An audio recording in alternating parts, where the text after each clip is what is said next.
19 वाला प्रदर्शन दोहरा सकती है।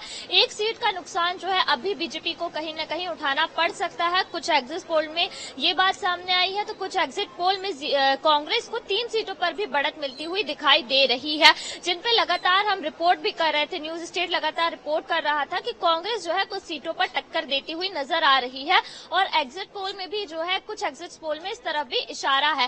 पर ज्यादातर एग्जिट पोल ये बता रहे हैं कि 2019 जैसा प्रदर्शन ही बीजेपी दोहरा सकती है, यानी कि मध्य प्रदेश की 29 में से 28 सीटें बीजेपी जीत सकती है। और लगातार हम देख भी रहे थे कि बीजेपी बहुत ज्यादा अग्रेसिव होकर के कैंपेनिंग कर रही थी। छिंदवाड़ा जो बीजेपी के हाथ में नहीं थी 2019 में, उस पर सबसे ज्यादा फोकस किया गया था। तो ये जाहिर तौर पर देखने वाली बात होगी कि क्या इतनी मेहनत के बाद, इतने आक्रामक कैंपेनिंग के बाद बीजेपी के हाथ से छिंदवाड़ा सीट निकल गई है, या जो है छिंदवाड़ा वो जीत पाएगी। अगर मध्य प्रदेश से छिंदवाड़ा बीजेपी जरूरी है ये छिंदवाड़ा सीट ही हो। छिंदवाड़ा में हमने देखा कि कमलनाथ चैप्टर तक हमने देखा, बीच में दिल्ली तक कमलनाथ पहुंचे, फिर इंदौर में अक्षय कांति बम की अगर हम बात करें, छिंदवाड़ा की बात करें तो कई नेता बीजेपी में शामिल हुए। तो क्या ये सीट छिंदवाड़ा ही हो सकती है या कई और सीटों पर अनुमान लगाया जा रहा है? खजुराहो की हम बात करें, वहां पर भी ऐसी स्थिति देखने को मिल सकती है।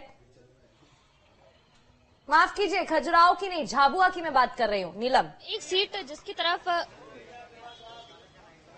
जी बिल्कुल, देखिए अभी ये जाहिर तौर पर कहना मुश्किल है कि बीजेपी को किस एक सीट का नुकसान बताया जा रहा है, पर यहाँ पर अगर हम बात करें तो जो झाबुआ लोकसभा सीट है, इसके अलावा धार लोकसभा, मंडला लोकसभा, छिंदवाड़ा और इसके साथ ही साथ राजगढ़ लोकसभा सीट, इन 5 सीटों पर जो है लगातार वोटिंग के बाद ये कहा जा रहा था कि टक्कर जो है कड़ी मिली है। राजगढ़ का जिक्र मैं इसलिए भी कर रही हूँ क्योंकि पूर्व मुख्यमंत्री दिग्विजय सिंह यहाँ से चुनावी मैदान में थे। करीब 33 साल बाद वो राजगढ़ से लोकसभा का चुनाव लड़ रहा है। लगातार उन्होंने जमीन में जाकर के जो है लोगों से जुड़ने की कोशिश की। एक कहना चाहिए कहीं ना कहीं एक इमोशनल कार्ड भी खेला कि हो सकता है ये उनका आखिरी चुनाव हो। तो इस वजह से कुछ फैक्टर्स चेंज हुए थे राजगढ़ लोकसभा सीट में, ये सीट जो कि बीजेपी के पास रही है। इसके अलावा अगर हम बात करें झाबुआ सीट की, जिसका आपने जिक्र किया, झाबुआ रतलाम सीट से जो है कांग्रेस के वरिष्ठ और आदिवासी नेता कांतिलाल भूरिया चुनावी मैदान में रहे हैं।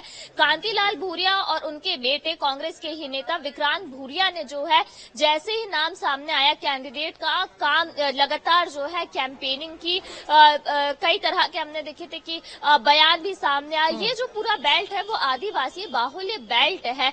झाबुआ, अलीराजपुर, रतलाम, ये कुछ ऐसे बेल्ट है जहां के आदिवासी वोटर्स जो है कहीं न कहीं पहले कांग्रेस के पारंपरिक वोटर्स माने जाते थे, पर धीरे धीरे जो है शिफ्ट हुए हैं ये आदिवासी